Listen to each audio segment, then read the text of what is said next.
In the distant, vibrant lands of Yakushima, Jin Kazama sits in isolation. The Kazama clan has lived on for thousands of years, carrying with them unique abilities to them and to them alone. The young woman was always able to sense things that others could not. Growing up, Jun never truly understood the depth of her abilities, and as she spoke to the air, people around her became afraid. Jun spent many of her years in isolation.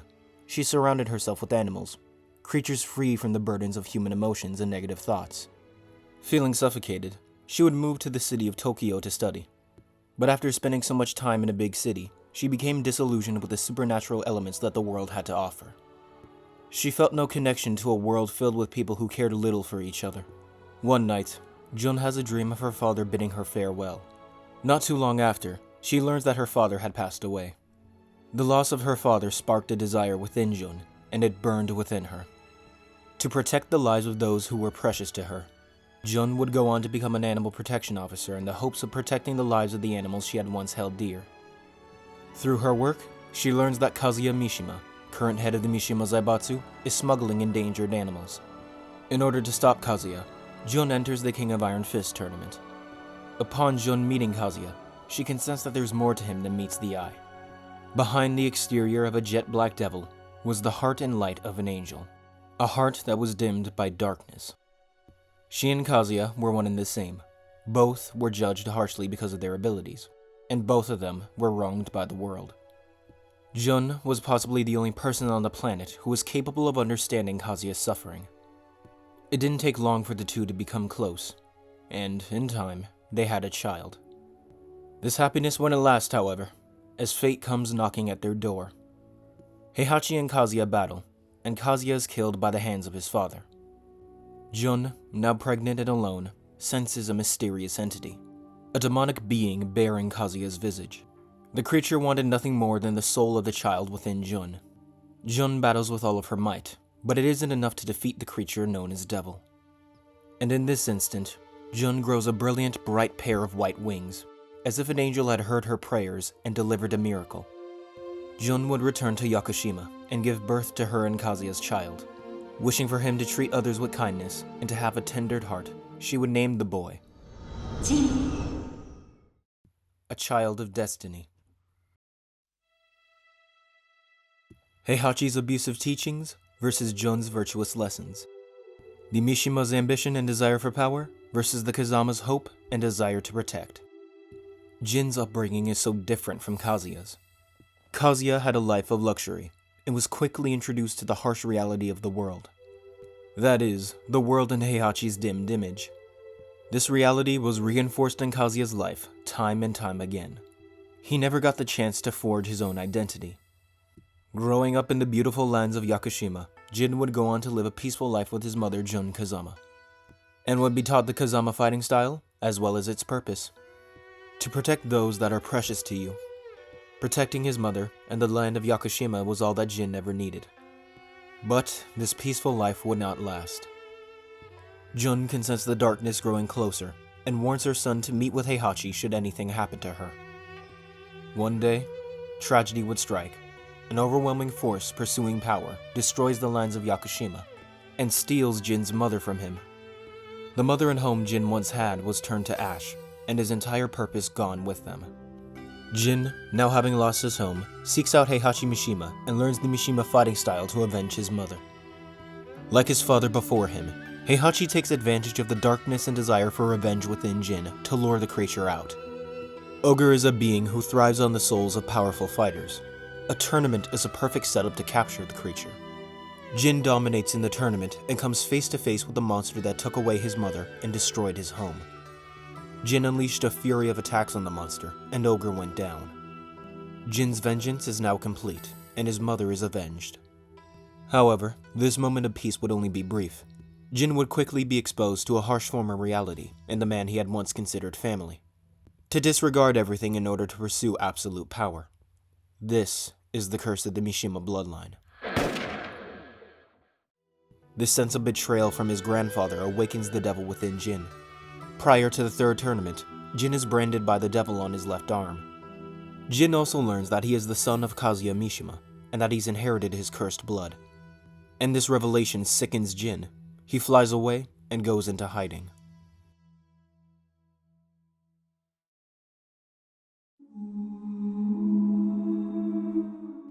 Nestled amongst the towering buildings of Brisbane, Australia, Jin finds himself training in a small dojo.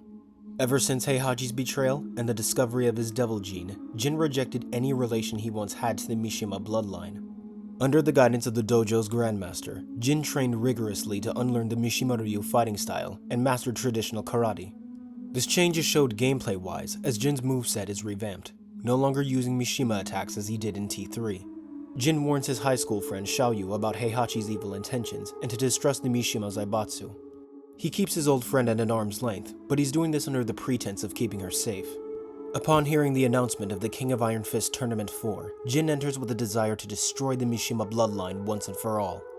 On his way to fight Kazuya, Jin is ambushed by a horde of Tekken 4 soldiers and is chained up in the temple of Honmaru.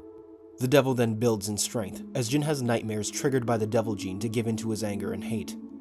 With cursed blood that persuades you to give in to your worst traits, and Heihachi's teachings to abandon everything to chase absolute power. This path that Kazuya and Heihachi relish in, it's no wonder why Jin views the Mishima bloodline with anger and hatred, or why he no longer wishes to represent that bloodline. But his disgust for the Mishimas doesn't automatically make him better, because for Jin to get to this point, he's pushed the people closest to him away, and stops at nothing to gain the power necessary to achieve his goal. Despite claiming to oppose everything that the Mishimas stand for, Jin acts exactly like the objects of his hatred. But that hatred blinds him from his own hypocrisy. His hate is preventing him from realizing that he's following in his father's footsteps. It's understandable why Kazuya and Jin have similar stories. He is his father's son after all. Both were exposed to a harsh form of reality by Heihachi's abusive hand. Both of them have sought power to achieve their revenge. Both of them have given in to their anger that allows the devil gene to build in strength. When Kazuya was shown a path out of the cycle of revenge, he refused to see it. His avarice was too great, and it overpowered what little humanity he had within himself. Jin has Heihachi at his mercy. He could kill the two right here and now, but he stops after seeing a vision of his mother. The vision of Jun fades and reveals a statue of the Buddha. The Buddha is a figure that represents self-control. It's this very figure that snaps Jin back to his senses. He may have been born with cursed blood, and he may be a Mishima, but he was nurtured by his mother Jun, and at his core, he's a Kazama. He credits his mother, and flies away. With this single act of benevolence, Jin showcases that not only is he physically superior to Heihachi and Kazuya, but his will is stronger than theirs as well. Jin struggled with his inner darkness, but he shined a light on the goodness within himself. Kazuya and Jin embody the essence of yin and yang. Kazuya's center of light, once vibrant, has been dimmed by the growing shadows his choices wrought. In contrast, Jin's core of darkness was pierced and silenced by the discovery of light within, a light that revealed his capacity for humanity and benevolence. This light, fleeting yet powerful, spared both Kazuya and Heihachi, showing a restraint and moral clarity unclouded by anger. However, this newfound strength within Jin was fragile and ultimately proved unsustainable. The light within him didn't burn bright enough to protect him from the ensuing darkness.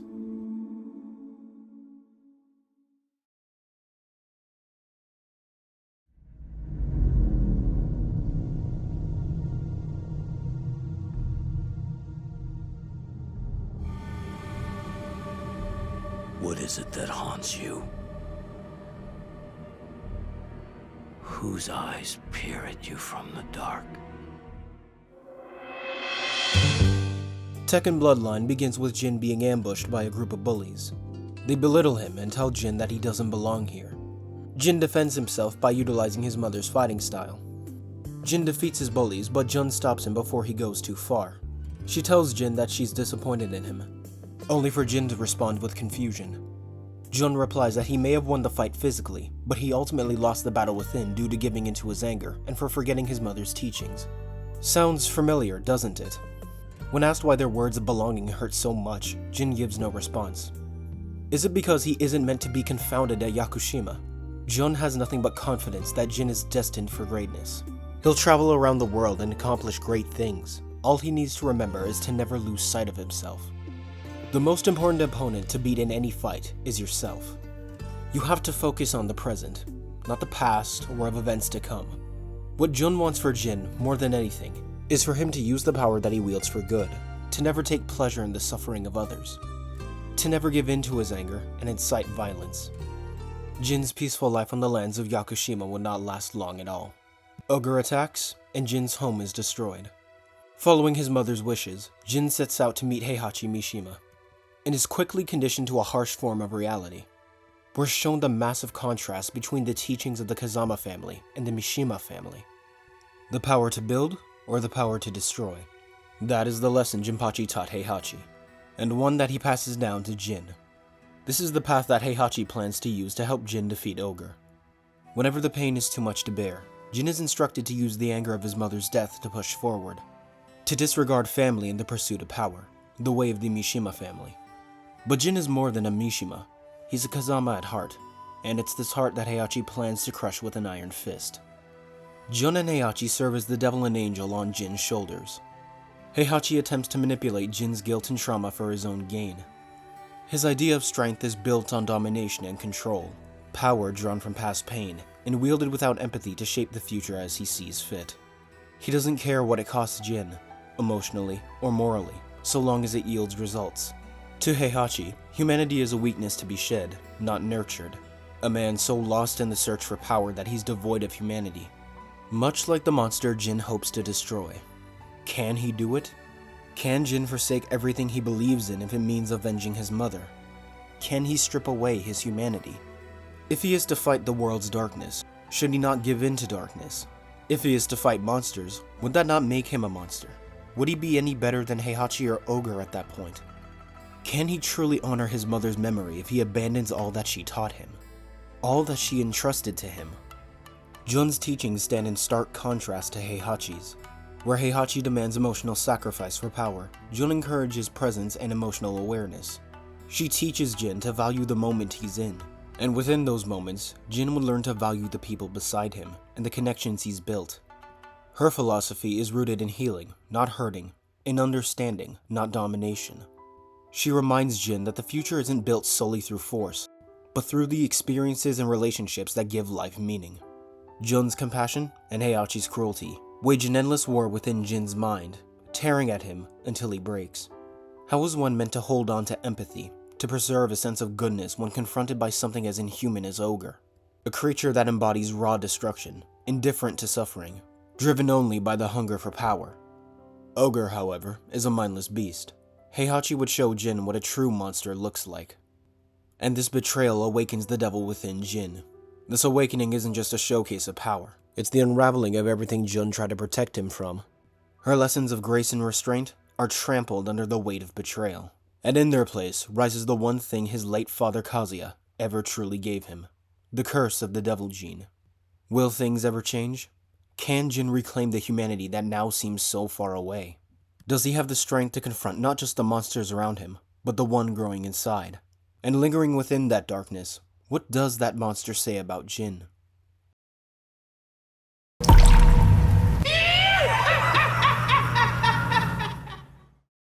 Devil is the physical manifestation of Kazuya's desire for power, his anger, and a figure of absolute power. He represents what Heihachi ultimately hopes to achieve, and what he pushes his son to pursue as well. The scar on Kazuya's chest even turns red, as if it's a symbol of his bleeding heart, the damage the man suffered, and how it's changed him. Angel is the representation of purity, innocence, and Kazuya's humanity, what was left of it anyway. His guardian angel, and a mother figure to watch over the man with the desire to save him from his own darkness. She's the reason why Jun never gave up on him. If Devil represents Heihachi's sins and Kazuya's flaws, and Angel, his humanity and innocence, then Devil Jin is a mixture of these traits. Devil Jin symbolizes the tragic convergence of both the light and dark aspects of his lineage, representing how Jin Kazama has succumbed to his anger and internal darkness. Unlike Kazuya's devil form, which is rooted in his lust for power and rage, and Angel, which embodies purity, innocence, and the humanity that lingers within him, Devil Jin stands as a hybrid of these elements. The black wings of Devil Jin evoke the image of a fallen angel, a stark reminder of Jin's descent from grace. The chains symbolize the loss of Jin's freedom. He is now the devil's puppet, and no more. These wings, along with his demonic features, serve as a visual metaphor for Jin's inner turmoil, and the battle between the values inherited from his parents, Jun's compassion and Heihachi's ambition. His transformation into Devil Jin reflects the price of giving in to vengeance, revealing a figure that is both powerful and broken, embodying the sins of his predecessors and his failure to rise above them. Through Devil Jin, the narrative highlights how anger and power unchecked can erode one's humanity, transforming even the most well-intentioned individual into a figure of destruction. While Kazuya's Devil shows the embrace of power for dominance, and Angel reflects a longing for redemption, Devil Jin becomes the tragic middle ground, a cautionary tale of what happens when the balance tips too far into despair and rage. Though Kazuya was dealt a poor hand in his childhood, he still chose to descend further into darkness. He was wounded by Heihachi, and that wound has bled out and inflicted pain on others. It's no wonder why he transforms into a traditional form of the devil. He squandered his own potential for growth. Jin, on the other hand, takes the form of a fallen angel due to him not abandoning his humanity, for not harming others. Jin's name holds different meanings. In Chinese, it means gold. In Korean, it means precious, reflecting the way Jun views her son. In Japanese, Jin's name means benevolence, a trait he exemplified in Tekken 4. Within Islamic tradition, the name Jin, or Jinn, refers to supernatural beings that are created from smokeless fire. They are listed as one of Allah's creations within the Quran alongside humans and angels. Jinn possesses free will and can choose the side of good, the side of evil, or to be a neutral figure. Taking this into account, it reflects the actions Jin takes throughout the series. His desire to avenge his mother, his desire to destroy his family, and his desire to destroy himself. We've spoken about how Devil Jin is a result of a lack of balance, but what if Jin maintained an imbalance without transforming into his devil form? What if Jin were to become the very thing that he hates after having spared his family? Well, maybe, just maybe, it might just piss everyone off. Cut the music. Here comes the difficult part, Jin's character in Tekken 6. Everyone and their mother has screamed for years that what they did to Jin in this game was destructive and disrespectful to his character. I myself gave Jin's portrayal in T6 flack in the past. In the time between my older Tekken 8 videos and now, I've learned a lot and have re-evaluated the story. As you may recall from my Kazuya video, I also disliked Kazuya's portrayal in T4 until I'd learned more about the story. This may or may not be a hot take, but Jin wasn't acting completely out of character in T6, and the fact that he was so evil was very much the point. When taking into account Jin's self-hatred and his anger, his character in Tekken 6 does make a bit of sense. The issue with Jin's character in Tekken 6 is that as a result of Tekken 5 undoing his development from 4 in order to justify the stories told with him in both T6 and 8. But, like my Heihachi video, this isn't about what I like or dislike, nor is it about the issues within the story. It's about making sense of the story presented within the games. Like Sasuke and Kratos, Jin to a certain point isn't meant to be sympathetic. We aren't meant to agree with his actions. If I was asked to break down Jin's character in Tekken 6 with my personal thoughts removed, or without talking about the in-universe mechanics, this is what I would say.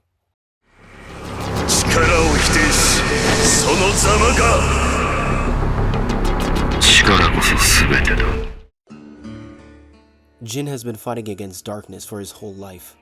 He's been fighting to make sure that the darkness doesn't consume him, or hurt anyone else. Jin is afraid of what the darkness within could do to himself, or to others around him. But his fear of his own inner darkness, and fear of letting anyone be around him leads to him becoming trapped by the same darkness that he's been fighting against. With overwhelming power in my hand, I'll put an end to it all, Jin claims. Jin is so unrecognizable. He's killed countless innocents, destroyed countless cities, and yet he's apathetic about it. He couldn't care less. But why? What led to Jin's downfall? Jin explains to Lars that Azazel spoke into his mind. Filling the world with enough negative energy would give Azazel physical form. The purpose of this war was so that Jin could kill Azazel once and for all, and to take himself with him. After all, he has the devil gene. Lars is completely baffled by Jin's justification for his actions, that he thinks this is a valid excuse for all the suffering and death. Jin replies by asking Lars, what have the governments, religions, and people of this world accomplished? The people who are currently in power have led to the current circumstances the world is facing. Up until now, people have cowered under those in power, and have been ruled underneath an iron fist. In order to save the world, it has to be burnt down to awaken Azazel so people can rebuild. If you notice, Jin's speech here is similar to the speech Heihachi gave within the motion picture, and eventually, the speech that Kazuya will give in Tekken 8, blaming the world for their actions instead of their own hatred, disregarding the people in this world for lacking power, and for having it pale compared to their own. Unlike Heihachi, who wanted to save the world by tearing it down and rebuilding from its ashes, Jin doesn't believe that the world is worth saving, nor does he think that it can be saved by the people. Only he has the power to do it. In the past, Jin's inner darkness was kept at bay by the light he projected outward. But that glow was never strong enough to truly purge the shadows within him. No matter how fiercely he fought for control over his mind, his body, and soul, his struggle yielded nothing but turmoil.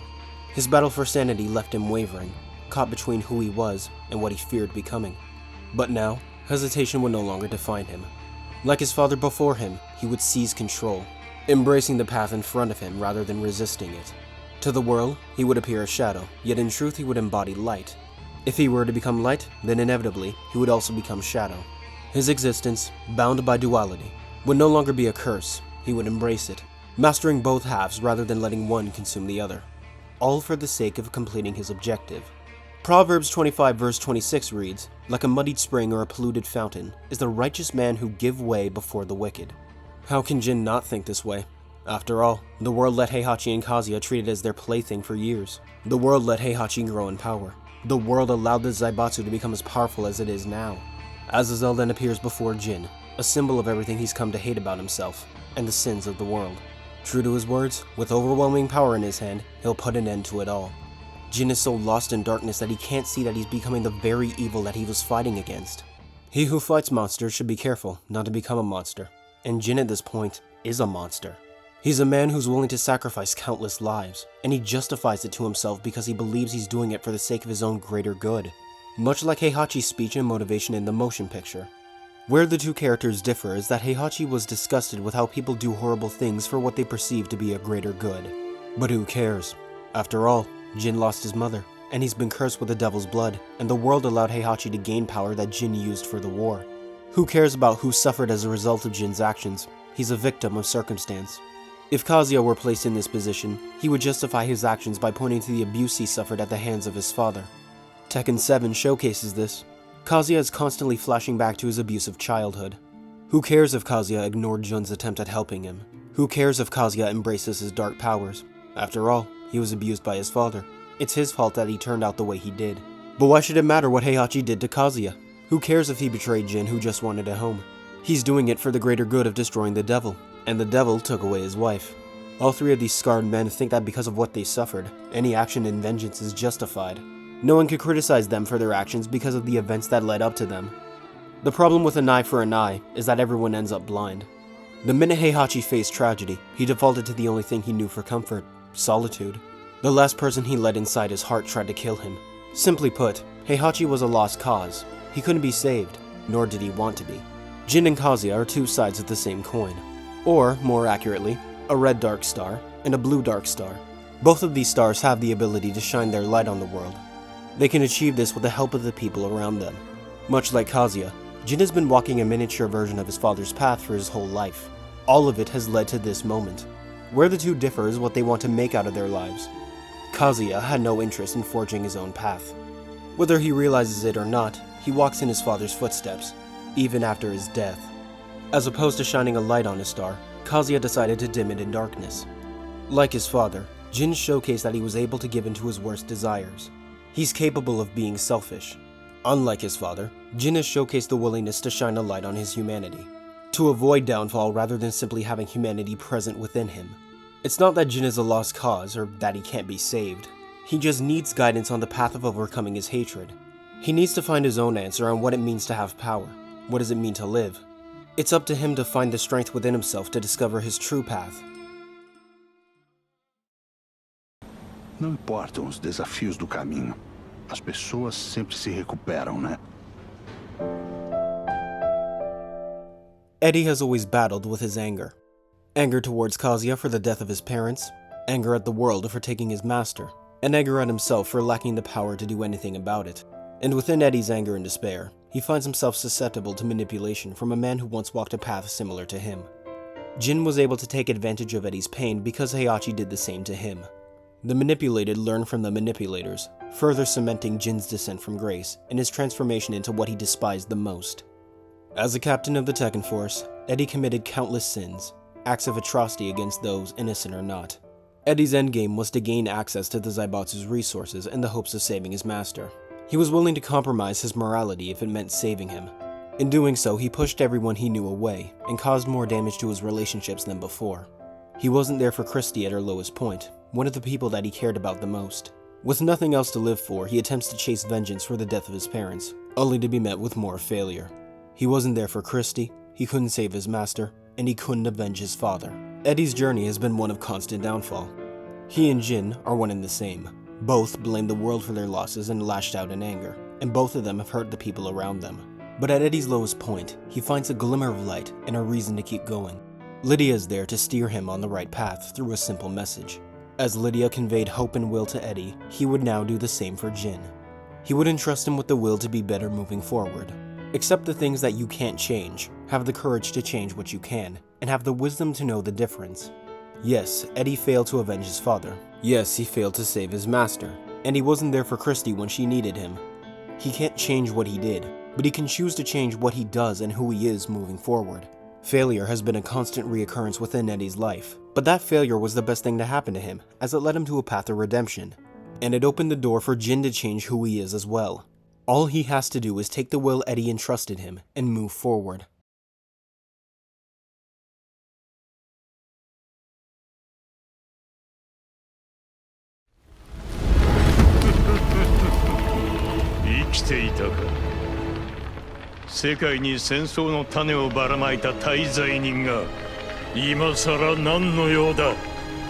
Mishima. Kazuya! 6 months have passed since the events of Tekken 7. Once again, Jin comes face to face with Kazuya. He throws the same accusation at him that he always does. Kazuya is pure evil, and his presence brings turmoil to the world. Kazuya actually has a rebuttal for Jin's claims. Who is he to criticize anyone for their actions when he's directly responsible for this war? Does Jin even realize the gravity of his actions? Does he know how many innocents he sacrificed? Jin replies that he's aware and that he's going to atone for his sins, but his methodology is still flawed. Jin is bearing the weight of the world on his shoulders. He's trying to do everything by himself. In order to gain a combative edge against his father, Jin relies on the devil's power to fight Kazuya. Doesn't this sound familiar? Not only is Jin acting exactly as his father would, but he's repeating the mistakes of the past. Unlike before, where Jin gained strength that surpassed Kazuya, now it's made him weaker, much to Kazuya's disapproval. It's no wonder why Jin lost this fight. He's even weaker than he was in T4, and on top of that he's trying to criticize who Kazuya is when Jin doesn't even know his own identity. Jin can't simply punch Kazuya to defeat him. Brute force isn't enough, nor is attempting to battle life's challenges with your hatred. As Kazuya once said in a distant past, a person's worst enemy is found deep within the center of their spirit. Ironically, it was Kazuya who threw this important lesson at Jin during their first encounter. The irony within this scene is that Jin is able to evaluate the kind of person Kazuya is based off his previous actions. Yet the reason that he falls is because he's yet to do the same for himself. Jin needs to look inwards and has to stop denying himself. He needs to evaluate the man that he is, and more importantly, the man that he wants to become. Kazuya lecturing Jin doesn't make him morally superior, however. He has remained stagnant as a human being, and hasn't further explored the truth of his father's philosophy of absolute strength. Heihachi understands it, but what does having that strength mean to Kazuya? The tournament's premise exposes the weakness in Kazuya's vision. He aims to create a world where power is exemplified by a single individual. Yet the participants in his tournament defy this belief. Rather than fighting for personal dominance, they are motivated by a sense of duty and the collective well-being of others. This reveals the flaw in Kazuya's ideology. True strength doesn't arise from isolation, or the actions of one person, but from unity, cooperation, and shared purpose. The tournament itself and the war that precedes it illustrates that the greatest power comes from people working together, not tearing each other apart. The devil forms becoming more grotesque are the visual showcase of Kazuya's dwindling humanity. It further serves to demonstrate to the audience and to Jin himself what will happen to those who deny themselves in their past. At this moment, Kazuya finally does it. He achieves absolute power, but he also achieves absolute stagnation. Kazuya has become a god, completely detached from what little humanity he had remaining. Free to do whatever he chooses with the power he's obtained. But what now? What does he have to live for? What does that power mean for Kazuya? Who is Kazuya Mishima? Heihachi understands the meaning of absolute power. He knows that no matter how much power he obtains, it will never be enough. It can never be enough. Not for one as selfish as Heihachi. Which is why, when he's given a second chance at life, he flaunts his power and his newfound techniques as if they're his and his alone. Much like his son did in the past and in this very story. What both fail to understand is that they only have these abilities because of others. It was Safina's sacrifice to become Azazel's vessel that allowed Kazuya to achieve godhood. And it was the Tekken monks and their belief in Heihachi's ability to change that allowed him to gain new strength. Kazuya can get all the power in the world, but achieves nothing because the belief he holds onto never belonged to him to begin with. Nor was it ever entrusted to him. Heihachi's beliefs, his way of the Iron Fist, were forced upon and was only reinforced by the world around him, time after time. It prevented him from forging his own identity, from growing as an individual. If anything, he does nothing but regress as a human being throughout the game. Much like his father before him, this shows what would happen to a world that adopts Heihachi's beliefs. It becomes unrecognizable of what it once was, and leaves people to question how far they've fallen, and of what could have been. Kazuya is a dark mirror to Jin, and represents what will happen if Jin does not grow and change. The question that Tekken 8's story asks is, who is Jin Kazama? Is he Jin Kazama, the man who sent the world to hell, the son of the devil, and a man who's inherited cursed blood? Or is he Jin Kazama, the son of his mother, and a man who can forge his own destiny from this point onward? In order for Jin to understand his enemy, he needs to understand himself. Understanding can only come from acceptance. Acceptance of who he is, and acceptance of all that he did. If Jin denies his past and everything that made him who he is today, how can he ever form a better future? How is he any different from Kazuya at that point? In order for Jin to defeat Kazuya and save the world, he needs to find his own answer on what it means to have power. And what does it mean to be alive? Jin and Kazuya are undoubtedly two sides of the same coin. The two have similar stories. What makes Jin different from Kazuya is his inner strength. Jin used his power to defeat Kazuya in their fight in Tekken 4. It was his strength that Jin used to spare him, the strength that Jin lost sight of. The reason Jin wavered so badly is a result of doing everything on his own. Ironically, this is a lesson he learned from a creation of his own making. Alisa is not human. She was never born, but engineered, designed solely to carry out the will of others. And yet, despite her artificial origins, she developed emotions, formed bonds, and ultimately chose her own path. Something Jin, in his descent, failed to do. As Jin lost his humanity, Alisa found hers. And in the end, he destroyed the very being who embodied what he had forsaken, a machine that had learned to be human. Jin strips Alisa of her humanity in order for her to complete a goal. Alisa, the weapon of war, struck down by a human who had become a monster. By following in Heihachi's footsteps and not trusting anybody. The most important lesson that Jin comes to learn in Tekken 8 is, You are a man, not an idol. And a man's strength comes not from just brawn and intelligence, but also from his allies. Tekken 4 and 8 showcase different forms of strength that debunk the notion of absolute power. Not only does it come from within, but the experiences that made us who we are today, however good or bad, and the lessons that we learn from them is what it means to be strong. Goodness isn't a destination that we arrive at, but a practice. Misfortune may lead any of us to darkness. We avoid it through wisdom and vigilance. Tyr spoke this line to Kratos in the God of War Valhalla DLC.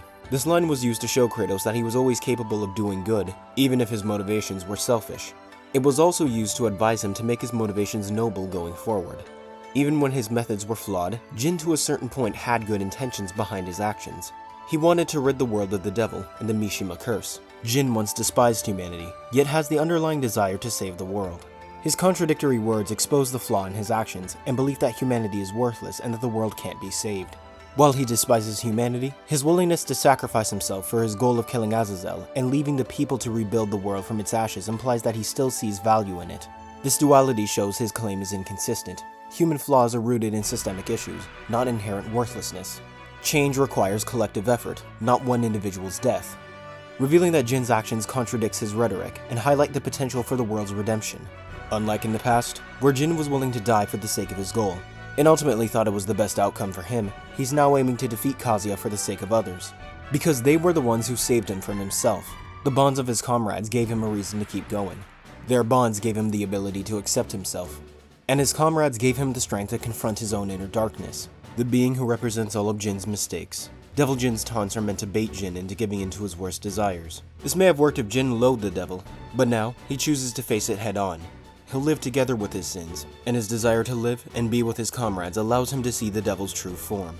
There's no doubt that the devil had some form of influence on Kazuya and Jin's actions in the past.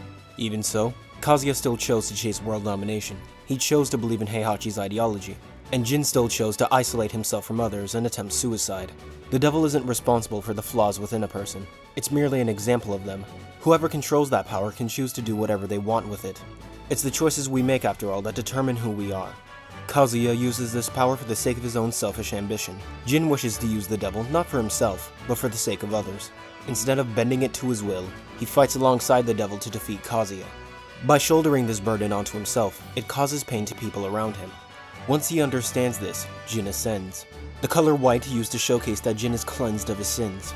Kazumi is the antithesis of a nurturing and trusting presence, embodying a cold attachment that prevents her from placing faith in others, or entrusting the future to them. Kazumi's actions reflect a fundamental lack of trust in her husband and son, a trait that starkly contrasts with the nurturing qualities expected of her role as a mother. Instead of building a foundation of trust within her family, she places her faith in that of demons, entities driven either by destruction or manipulation. This misplaced reliance not only demonstrates her inability to foster meaningful connections, but also proves to be catastrophic, as Akuma ultimately fails to uphold his end of the bargain. Kazumi's detachment and her lack of trust highlights the tragic consequence of forsaking familial bonds for power and vengeance. In contrast, Jun repeatedly serves as Jin's guiding light, pulling him back from the brink of losing his humanity. Her unwavering trust in him reflects her belief in his ability to overcome his darkness, symbolizing hope and renewal. She couldn't save him then, but redeems herself by saving him now, and entrusting him with the will to live and hope for the future. It's that trust Jin uses to confront his darkness, and the trust of his mother and his allies that Jin uses to live for the future and to take down Kazuya once and for all. In their final fight, all Kazuya can do is spit out the lessons Heihachi beat into him, reassuring himself that these lessons are the truth. Jin, meanwhile, uses the lessons he was taught and the memory of his comrades to stop Kazuya once and for all.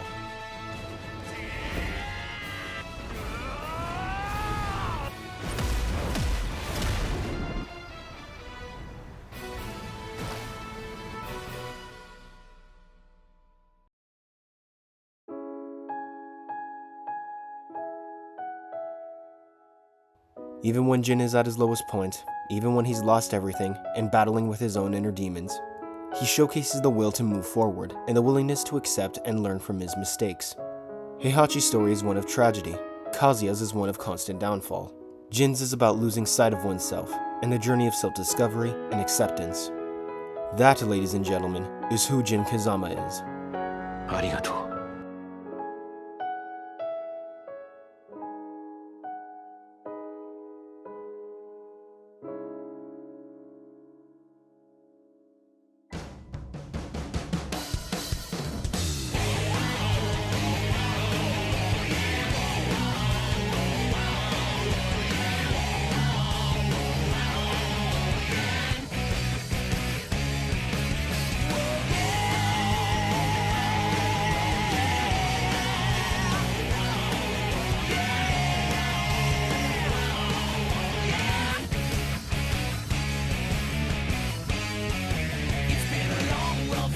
Hey guys, thanks so much for watching this Jin analysis. I put a lot of work into it and I had a lot of fun making this video. It was great to finally go through the story and actually talk about aspects that I like. We finally did it. We made a video on all three of the Mishimas. Just thanks so much for watching and supporting and loving the videos. If I had to rank these character analysis videos from personal enjoyments in making them, I would say Jin goes first, then Kazuya, then Heihachi. It was a lot of fun to put these together and to go through the entire story and explain what the games were trying to do. And hopefully you guys learned a lot about the characters and the overall story of Tekken. I know for a fact that I did.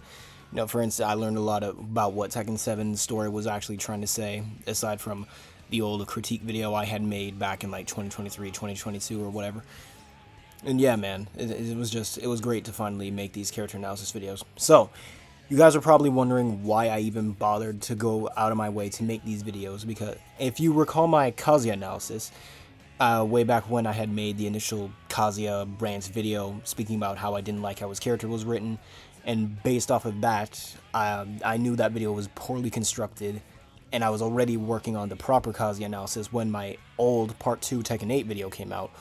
The Kazuya video was initially meant to be a one and done, but as I was going through Kazuya's story, it made me learn a lot about Jin's story, and then that made me learn a lot about Heihachi's story. So I knew that I couldn't let my old Tekken 8 two-parter be my final say on that game and just on the overall story. They weren't well made, they weren't well argued, which is why they're unlisted on my channel. None of those videos did Tekken 8 justice in regards to either praising the game or criticizing the game, so I knew that I had to make this. So, I say all that to say, in a few months from now, expect from me expect a big-ass series of videos from me going through the entire story of Tekken 8, pointing out the good, the bad, and throughout those videos making suggestions on how to improve certain scenes. You know, to essentially put myself in the position of the writers to understand the difficulty of creating the story while staying true to the characters and to the overall narrative.